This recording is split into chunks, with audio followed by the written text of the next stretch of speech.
Bonjour à tous et rebonjour à tous ceux que j'ai déjà entendus et lus aujourd'hui. J'ai le plaisir de vous annoncer notre intervenant suivant, enseignant, comédien, metteur en scène et formateur de formateurs. Il est également auteur du livre Activités théâtrales en classe de langue, paru en 2010. Et Adrien est aussi rédacteur de plusieurs rubriques de la revue Le Français dans le monde. Avec lui, nous serons en scène. Piste concrète pour enseigner et apprendre le FLE par le théâtre. À toi la parole. Merci Tatiana. Bonjour à toutes et à tous. Et voilà, c'est un plaisir d'être avec vous aujourd'hui. Donc, aujourd'hui, effectivement, nous allons rentrer en immersion dans le monde du théâtre et voir comment concrètement, des pistes concrètes pour réussir à enseigner et à apprendre le français par le théâtre. Voilà, différentes pistes, bien sûr, d'une manière assez courte puisque le temps est limité. Donc, je vais vous montrer plusieurs petites vidéos, plusieurs activités que vous pourrez découvrir et, je l'espère, reproduire avec vos apprenants. Déjà, la première chose, c'est le mot même théâtre qui parfois fait peur, peut provoquer des blocages chez les apprenants.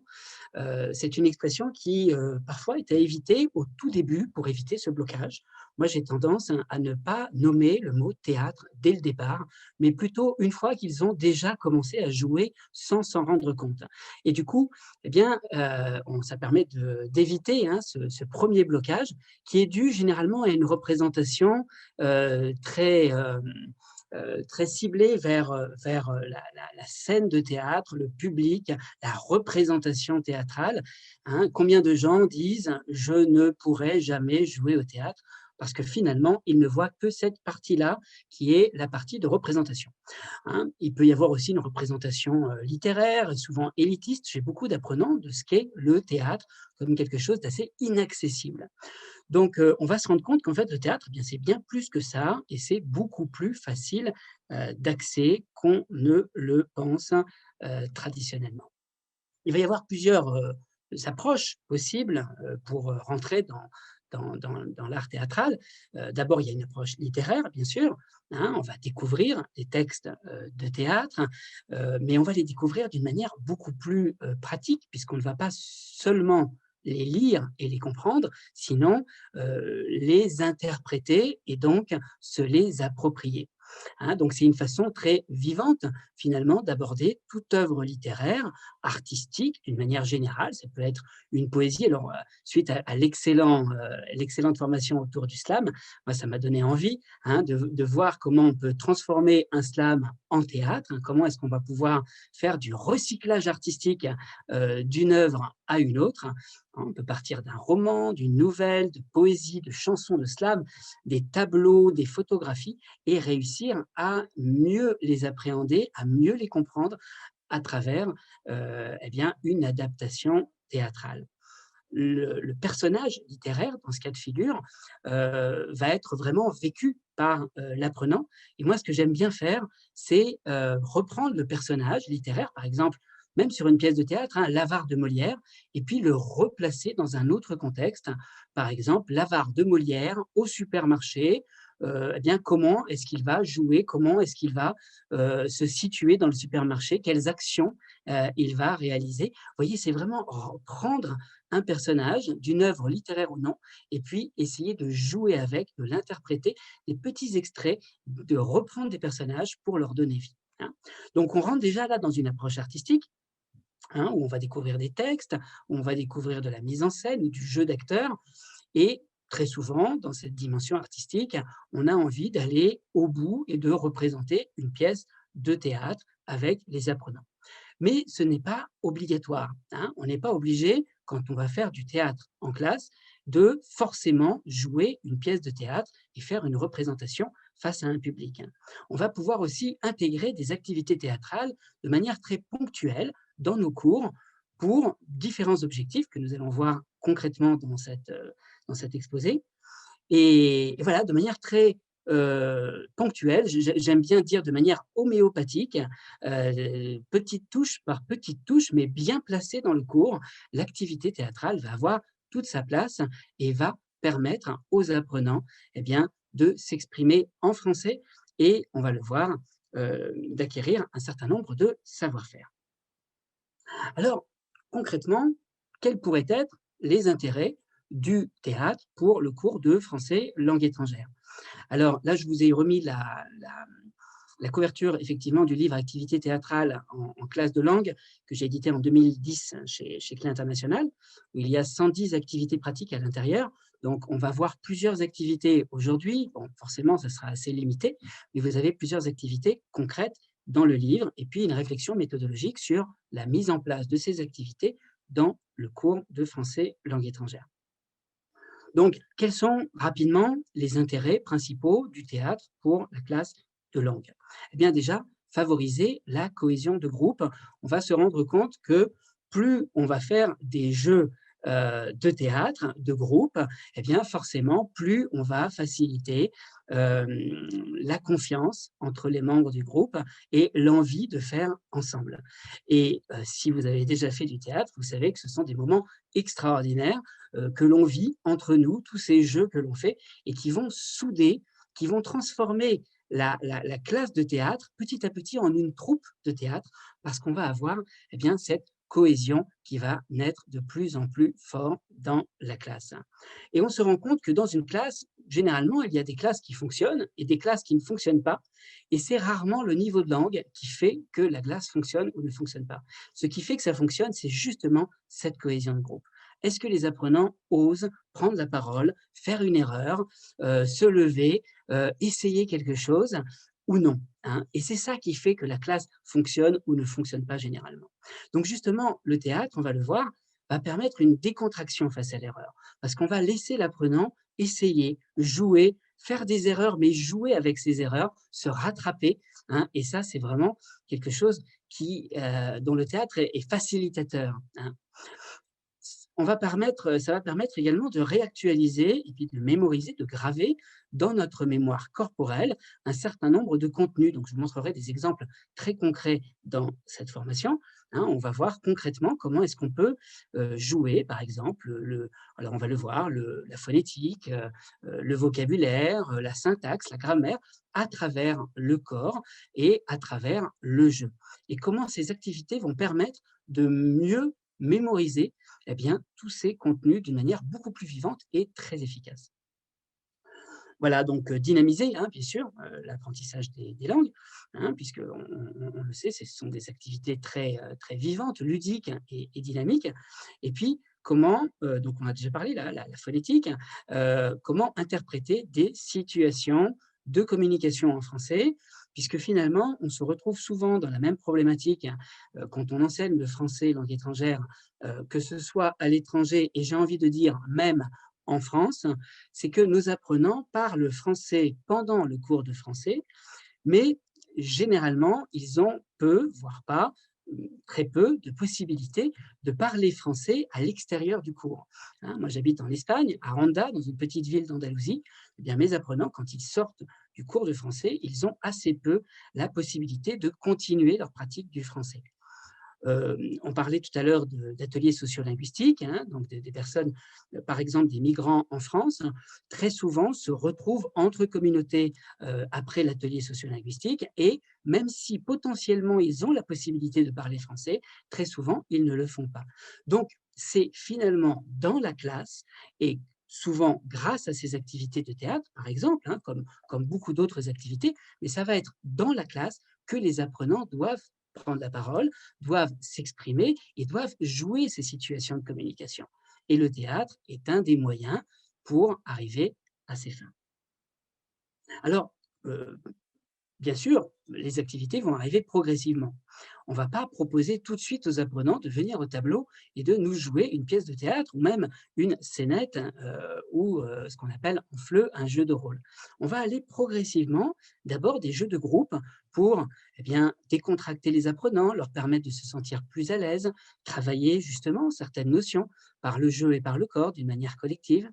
Et puis, progressivement, on va arriver vers des jeux de rôle, d'abord non verbaux, et puis de plus en plus verbaux, hein. Et puis, enfin, quand on a des apprenants très motivés, qui sont intéressés et qui ont vraiment envie de le faire, alors oui, on peut préparer un projet théâtral avec, donc à la fin, bien, une pièce que l'on va représenter face à un public. Donc ces différentes activités, il va falloir parfois les classer pour savoir à qui les proposer et comment les proposer. Le classement, on peut le faire par, par différentes techniques. Alors, dans l'activité théâtrale en classe de langue, comme la collection de techniques et pratiques de classe chez Clé International était déjà organisée de cette manière, on m'a demandé de classer les activités par niveau du CECRL.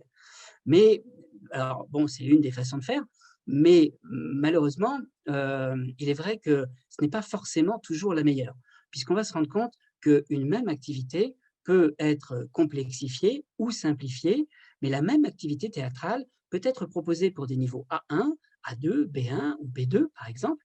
Simplement, il va y avoir une autre manière de le proposer et puis surtout d'autres contenus à l'intérieur. Mais l'activité en elle-même, la structure de l'activité en elle-même va rester la même, parfois d'un niveau à l'autre. La même chose pour les enfants. Ça m'est arrivé de faire des activités pour les enfants, pour les adolescents, pour les adultes, même pour des personnes âgées. Eh bien, finalement, d'utiliser la même activité, mais en changeant la manière de présenter l'activité et puis parfois le contenu. Mais finalement, l'activité en elle-même, le canevas, le squelette de cette activité est complètement possible pour tout âge et pour tout niveau. Voilà.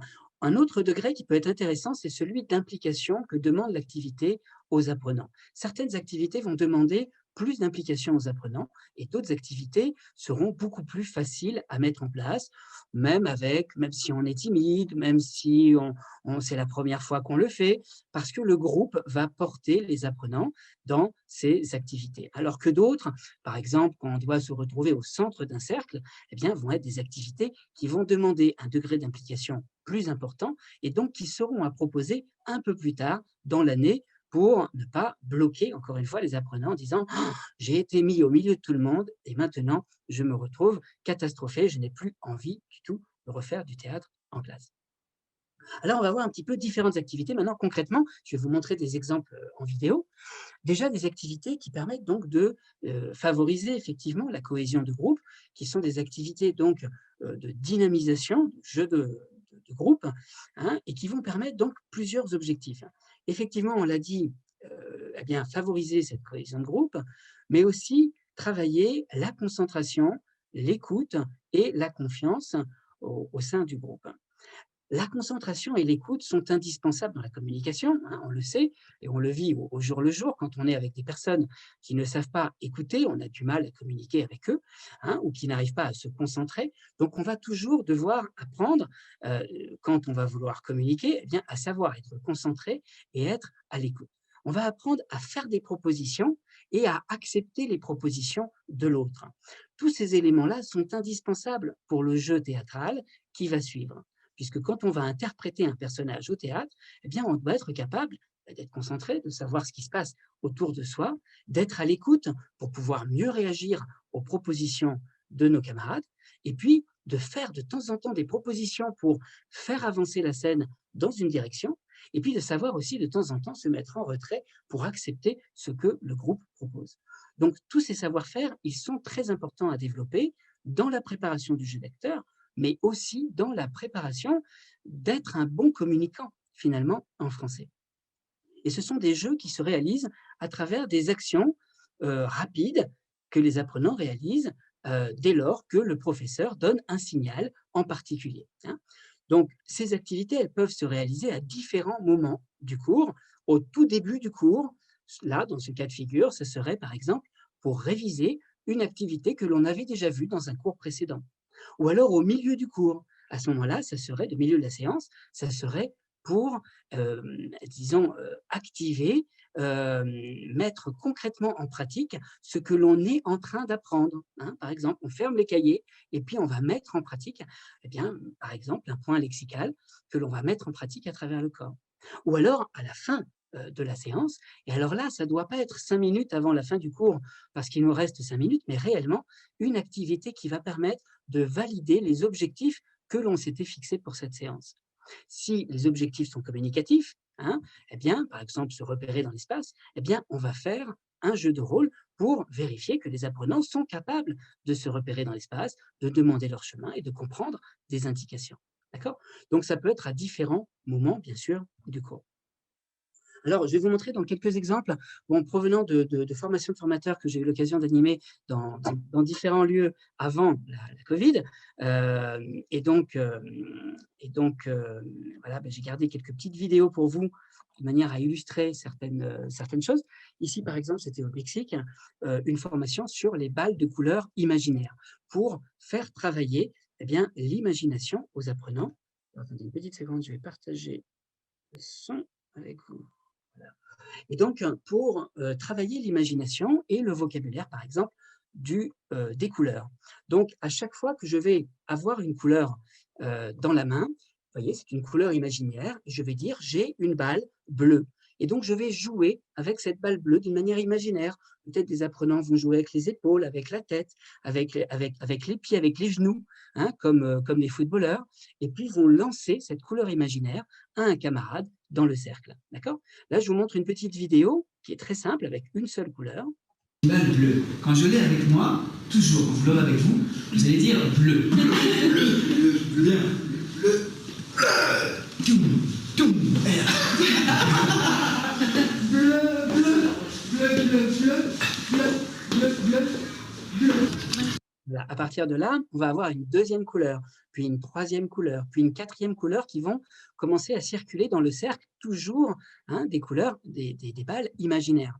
Et puis, on va ensuite devoir apprendre forcément à savoir repérer quand on nous envoie une couleur ou une autre et associer notre représentation personnelle de ce qui est bleu, de ce qui est rouge, de ce qui est vert, parce qu'on doit se faire cette représentation personnelle dans notre esprit.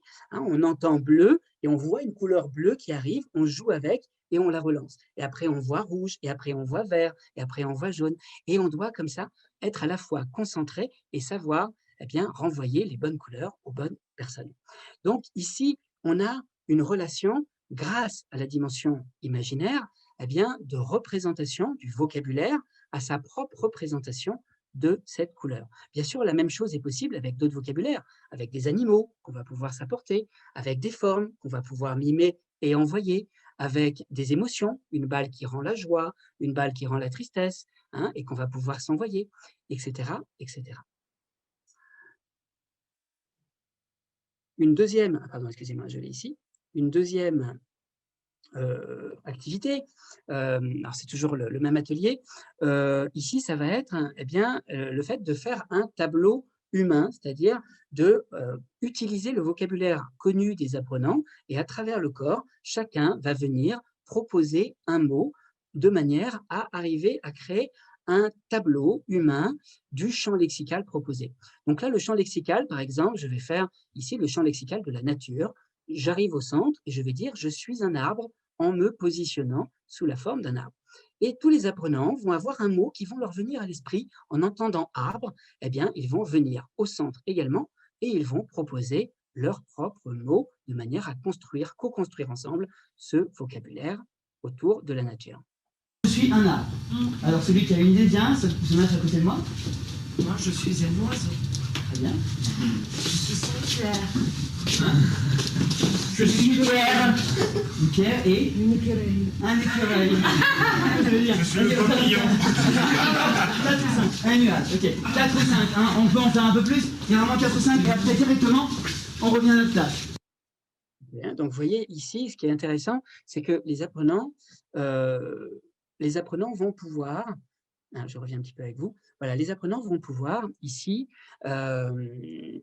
finalement, proposer leur propre vocabulaire. Quand ils entendent trousse, peut-être ils vont penser crayon, gomme, stylo. Quand ils entendent mer, peut-être ils vont penser, ou océan, ils vont penser poisson, bateau.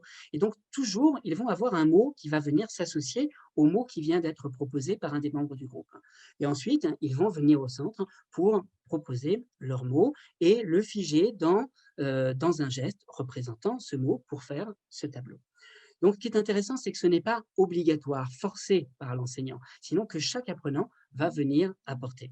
Si jamais l'apprenant n'a pas envie de participer, se sent un peu ridicule de faire le stylo, par exemple, eh bien, ce n'est pas grave, parce qu'il aura entendu crayon et il aura pensé à stylo.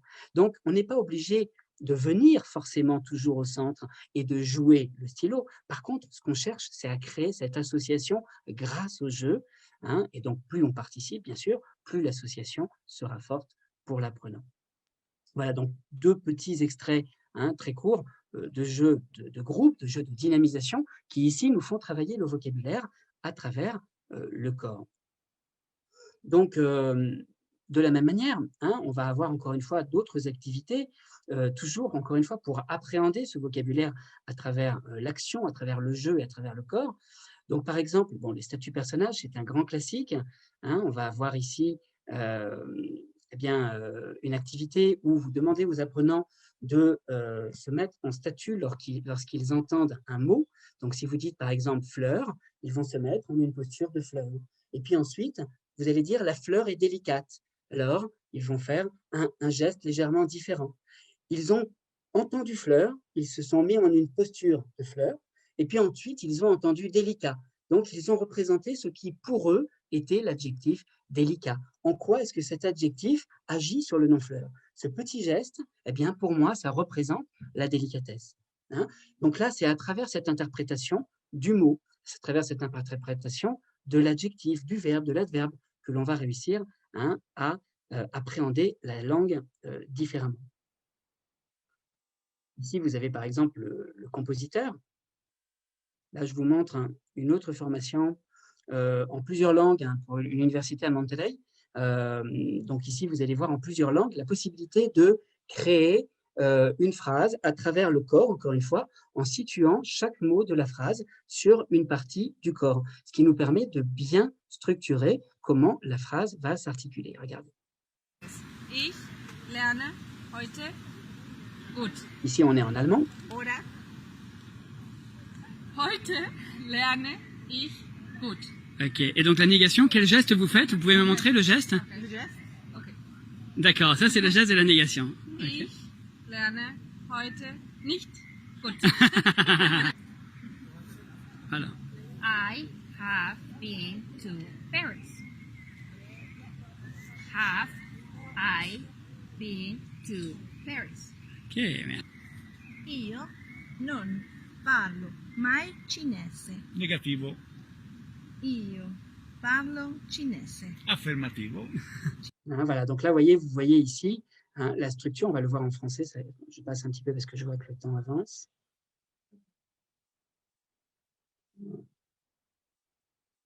Quand Quand le soleil sort, je souris. D'accord. Quand je souris, le soleil sort. Voilà.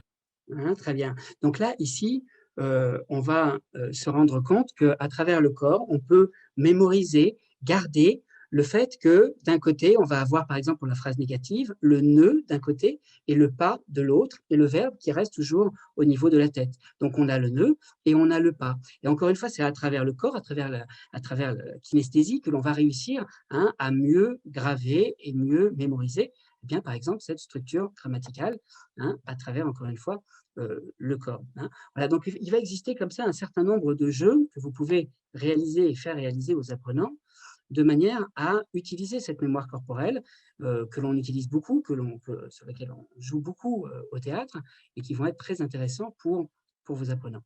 Regardez ici, c'est pareil, c'est pour l'alphabet ou l'orthographe, comment réussir à mémoriser et à jouer un mot lettre par lettre. Donc là, par exemple, les apprenants vont, ici on était à Stockholm, vont nous présenter un mot lettre par lettre. C'est parti.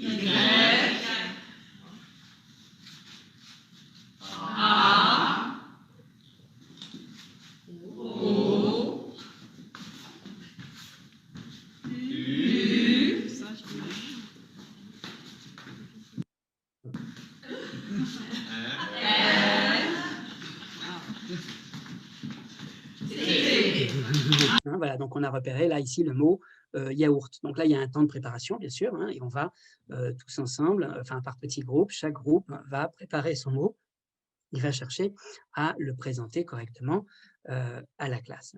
Voilà, donc ici, il y a plusieurs petits jeux. Les nasales, je l'ai passé, les nasales, ça va être aussi pour vivre par le corps, encore une fois, et par l'interprétation, pas uniquement par le geste, sinon par l'interprétation, les différentes nasales, par exemple.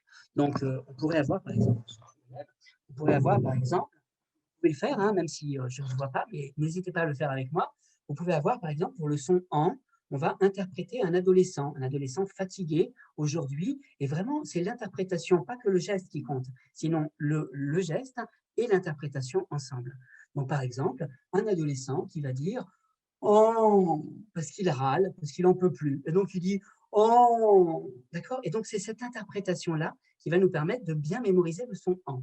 Puis le son « un », ça va être le parrain qui va se fâcher et qui va dire « ah ». Et là, il va se fâcher « ah ». Donc, vraiment demander aux apprenants de se fâcher pour de vrai en prononçant le son « un ». Et puis, le tendre, l'amoureux qui va dire « on ». Et avec ce geste. Donc, vous voyez que grâce à l'émotion qui va en ressortir, à l'interprétation que l'on va en faire et aux différents gestes, l'apprenant va mieux mémoriser ces différents sons. Donc ensuite, vous proposez des mots, par exemple Constantin, hein, et ici, vous allez donc proposer aux apprenants d'être beaucoup plus dans l'action, beaucoup plus dans l'interprétation pour mieux mémoriser et mieux différencier, par exemple, ces différents sons. Voilà, alors on avance encore un petit peu. Aïe, pardon. Très bien. On va donner du sens à ce que l'on enseigne si on le fait jouer aux apprenants. Faites jouer au maximum ce que vous enseignez aux apprenants. Par exemple, la conjugaison. Je suis, tu es, il est, elle est, nous sommes, vous êtes, ils sont. Déjà, si on ne finit pas les phrases au tableau, ça n'a pas beaucoup de sens. J'ai envie de dire, mais vous êtes quoi déjà donner du contexte, compléter les phrases, ça c'est déjà quelque chose d'important. Mais ce qui peut être très intéressant, ça va être d'interpréter des petites poésies, par exemple, créatives.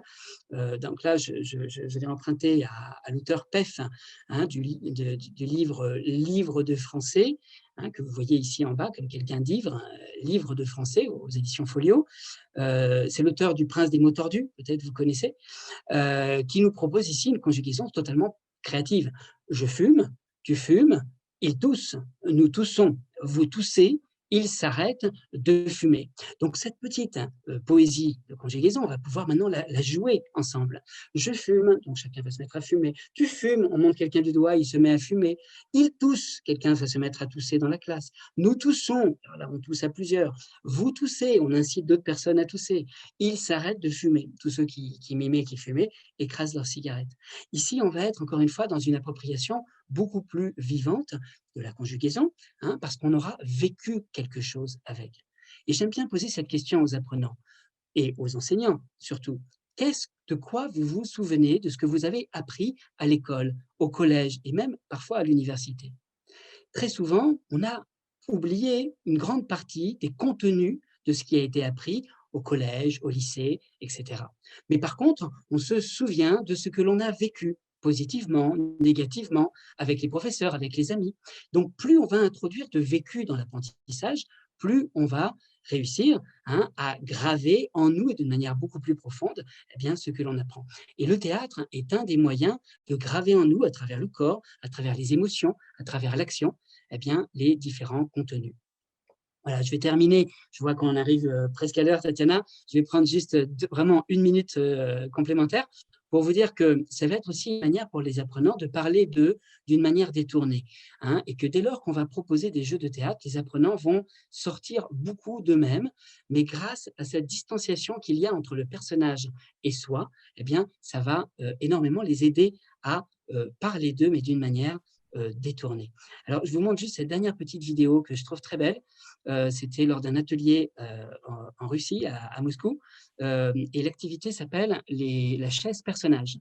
Donc, il s'agit de jouer avec une chaise qui va interpréter, donc la chaise est un personnage, et on doit jouer avec cette chaise comme si on était avec un personnage. Je vous montre ici un petit extrait.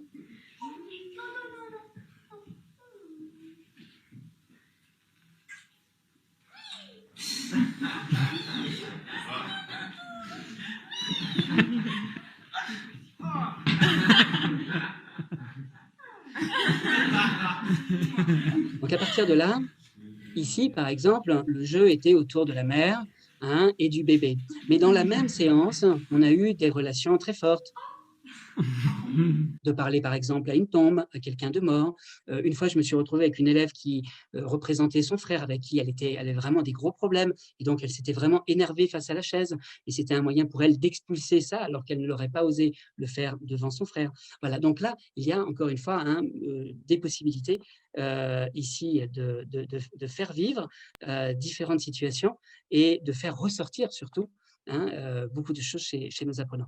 Bon, je vois que j'ai eu un petit peu du mal à suivre le rythme, mais c'est pas grave. Je vous donne ici voilà, mes contacts et je vous invite, si vous voulez effectivement voir beaucoup d'activités autour du théâtre et faire des activités, mais aussi voir des pièces de théâtre, je vous invite lors du stage de théâtre que j'organise en France pendant le Festival d'Avignon, qui aura lieu, donc le stage a lieu du 22 au 25 juillet, donc je vous invite vraiment, si ça vous intéresse, à venir me rejoindre lors de ce stage. Hein, et voilà, vous avez ici mon adresse mail et le site si ça vous intéresse. Excusez-moi pour le délai, hein, j'étais un petit peu dans la course. Merci beaucoup, Adrien, pour cette présentation passionnante qui nous a donné à tous envie de pratiquer le théâtre. Et il y a beaucoup de questions qui viennent du public. La toute première question qu'on peut se poser, en fait, pour mettre en place ces activités, est-ce qu'il faut, pour un enseignant, avoir une formation spécifique, pour mettre en place ces activités? Alors, pas du tout. Hein. Ça, c'est vraiment une idée préconçue que l'on a de se dire je ne suis pas comédien, je ne suis pas metteur en scène, donc je ne peux pas faire de théâtre en classe.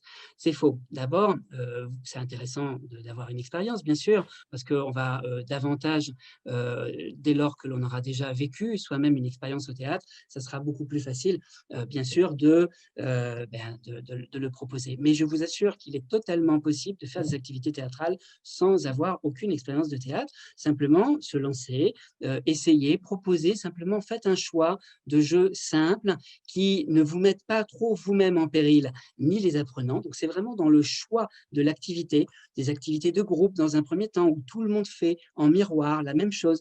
Et puis, petit à petit, eh bien, proposer des activités un petit peu plus pointues. Hein, ne prenez pas des risques démesurés, bien sûr, mais la prise de risque est indispensable quand on enseigne et je vous assure que c'est complètement possible. Et surtout, les apprenants sont très preneurs et c'est eux qui vont ensuite vous entraîner. C'est aussi leur faire confiance, se rendre compte qu'ils vont avoir des talents cachés que vous ne connaissiez pas et ça va être très, très intéressant à développer avec vos apprenants. Donc surtout, ne vous bloquez pas parce que vous n'avez jamais fait de théâtre. Au contraire, ça peut être une manière pour vous eh bien, de découvrir l'art théâtral en proposant quelques petits jeux simples à vos apprenants.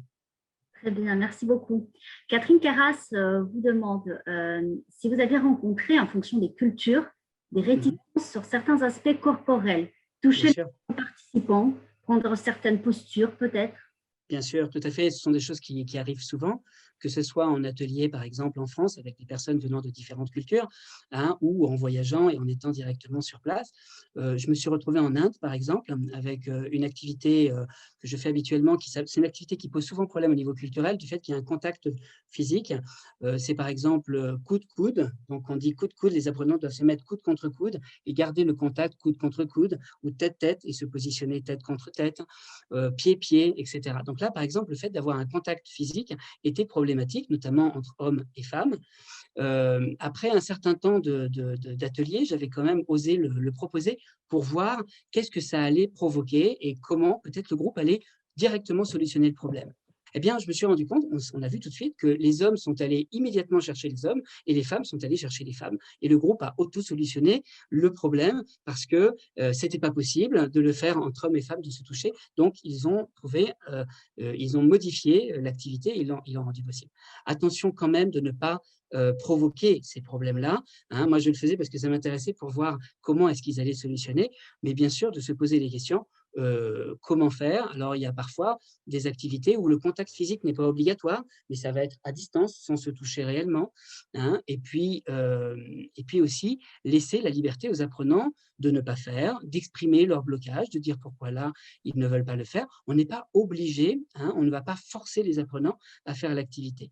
Les apprenants vont aussi apprendre par ce que font les autres. Donc, il ne faut pas toujours les forcer à tous faire. Parfois, ils ne se sentent pas de le faire aujourd'hui, mais d'une autre manière ou d'une manière contournée, ils arriveront à le faire plus tard, hein, et on trouvera aussi, nous, la manière d'intégrer tout le monde, parce qu'on s'était rendu compte qu'au niveau corporel, au niveau culturel, par exemple, ça n'était pas possible. Donc, il va y avoir, voilà, par dosage, comme ça, de manière à éviter, encore une fois, le blocage. C'est vraiment le blocage qu'il faut éviter au maximum. Très bien, merci beaucoup. Nesrine nous demande déjà une exclamation, l'approche artistique, c'est génial. Avez-vous des recommandations pour aider à décontracter les étudiants introvertis? Oui, tout à fait. Alors, encore une fois, ça va être dans le choix des activités. On va devoir choisir des activités qui les mettent à l'aise et qui les valorisent. C'est aussi dans le choix des thèmes, hein. On sait qu'un apprenant peut ne pas du tout aimer le français, mais adorer le football, par exemple. Donc, on va chercher, à partir de la thématique du football, de l'intéresser, de le valoriser. Et ça, c'est déjà la première étape. Et ensuite, on va leur proposer, par exemple, bien de faire une interview de star à partir de son joueur préféré de football. Donc, vous voyez, là, on est dans la valorisation et on est dans, vu que je parle de quelque chose que j'aime et qui me valorise, déjà, ça va éviter petit à petit le blocage. Autre chose par rapport à la timidité, ça va être toujours de passer à plusieurs. On va éviter de demander à un apprenant de venir seul face au groupe. On va toujours les mettre à 2, à 3. On va faciliter la passation à plusieurs et surtout que les apprenants s'encouragent entre eux à passer. Dans l'activité théâtrale, je vous propose aussi des petites techniques, des petites astuces pour faire des ordres de passage aléatoires de manière drôle, ludique et finalement beaucoup plus acceptée. D'accord ? Donc, quand on est en grand groupe, eh bien, moi, je demande aux apprenants d'être dans le groupe pendant le jeu. Si vraiment ils n'ont pas envie de jouer, eh bien, c'est pas grave. La balle de couleur, elle va peut-être tomber, quelqu'un d'autre va la ramasser, mais au moins, ils sont intégrés. Parce que dès lors que vous les excluez du jeu, ils auront beaucoup plus de mal à revenir par la suite, hein. Et il ne faut pas oublier, dernière chose, que ce n'est pas parce qu'un apprenant ne participe pas qu'il n'apprend pas ou qu'il ne vit pas de manière intense l'activité. Moi, mon fils, quand il était enfant, il avait beaucoup de mal à faire des activités, quand il était tout petit, à faire des activités à l'école. Un jour, il est revenu à la maison en me disant, on a fait la météo, c'est extraordinaire. Alors, il m'a dit, regarde, on a fait l'éclair. Et là, il courait à droite, à gauche dans la maison. Et maintenant, on a fait l'orage. Et il faisait comme ça. Moi, je dis, mais c'est fantastique, ça veut dire que tu as fait l'activité, hein, on a fait la pluie, ding, ding, ding, ding, ding. Il mimait la pluie à la maison. Je lui dis, mais c'est super, tu as fait l'activité, tu as aimé. Il m'a dit, non, non, non, moi j'étais sur les genoux de la maîtresse, hein. Alors, en réalité, il n'avait pas fait l'activité en classe, mais vu dans la manière dont il m'en a parlé à la maison et comment il a reproduit cette activité dans le salon avec son papa, alors je sentais que l'activité, il l'avait vécue complètement. Donc oui, il était trop timide pour le vivre en classe, parce que la cohésion de groupe n'était pas suffisante, parce que sa confiance n'était pas suffisante pour le faire en classe. À la maison avec papa, c'était possible. Mais comment il en parlait, c'est qu'il l'avait entièrement vécu. Et c'est ça qui nous importe. C'est pas forcément que les apprenants fassent tous les activités en même temps, au même moment dans la classe, sinon qu'ils vivent cette activité. Et il peut le vivre tout en étant en retrait, parce que c'est quelque chose de complètement différent qu'on ne faisait pas habituellement en cours. Et donc, il va l'avoir tout autant gravé dans la mémoire, simplement, il n'a pas été encore capable aujourd'hui de le faire dans la classe.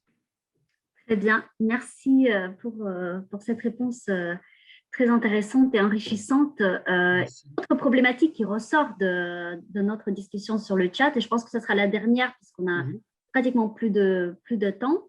Est-ce possible d'animer ces activités à distance? Si oui, quelles sont les activités que vous pourriez nous citer en tant qu'exemple? Quelles pistes explorer si on est dans ce contexte à distance? Tout à fait. Alors, c'est tout à fait possible, hein, de mimer et de jouer et de faire parler les apprenants à distance et de faire des activités théâtrales. Alors, quand on fait des jeux de rôle, on va mettre les apprenants en petits groupes. Vous savez que sur Zoom ou sur Teams, par exemple, c'est possible de créer des petites salles virtuelles. Donc, on va les placer en petits groupes. Ils vont préparer leur scène et puis ensuite, on va revenir en grand groupe et on va le jouer. Ce qui est formidable, c'est qu'on va pouvoir, par exemple, ici, changer des fonds virtuels et tout d'un coup, eh bien, se retrouver dans la nature où on va jouer une scène dans la nature. Et puis maintenant, je suis au musée et donc je vais jouer la scène au musée. Là, j'ai participé ce week-end comme jury au Festival national de théâtre du Liban à distance. Donc, ils ont fait un concours national de théâtre à distance. Je peux vous assurer que les productions étaient magnifiques. extraordinaire des apprenants. On va pouvoir faire mimer aussi les apprenants à distance. Hein. Par exemple, la Tatiana, je peux te dire, tu es une marionnette, tu as la tête baissée, et puis je vais te dire, lève doucement le bras. Donc, tu vas lever le bras, vas-y, lève le bras, hop, stop, mets la main devant la caméra, voilà, mets le pouce, lève le pouce, très bien, ouvre les yeux en grand, avec toujours la main, ouvre les yeux en grand, ouvre la bouche en grand. Ah, voilà. Et maintenant, Tatiana, tu es une autostoppeuse, hein, et personne ne s'arrête. Alors, qu'est-ce que tu dis? Et là, ça va enclencher une petite situation de théâtre, par exemple. Donc, vous voyez qu'il est complètement possible, hein, à distance, de faire du théâtre et de faire jouer nos apprenants. Au contraire, c'est même indispensable de ne pas se limiter à l'écrit et à des interactions uniquement par des logiciels de vidéoconférence ou des logiciels numériques, mais vraiment, encore une fois, de faire bouger nos apprenants et de les rendre actifs tout au long du cours. Super, merci beaucoup. Je pense que tu nous as tous convaincus Merci. de ces activités. Tu as beaucoup de messages de félicitations, de bravo, tu les retrouveras sur YouTube. Il est temps qu'on s'arrête pour avoir une toute petite pause de 5 minutes avant d'enchaîner avec la présentation suivante. Un grand merci à toi. Merci à vous. Un grand merci.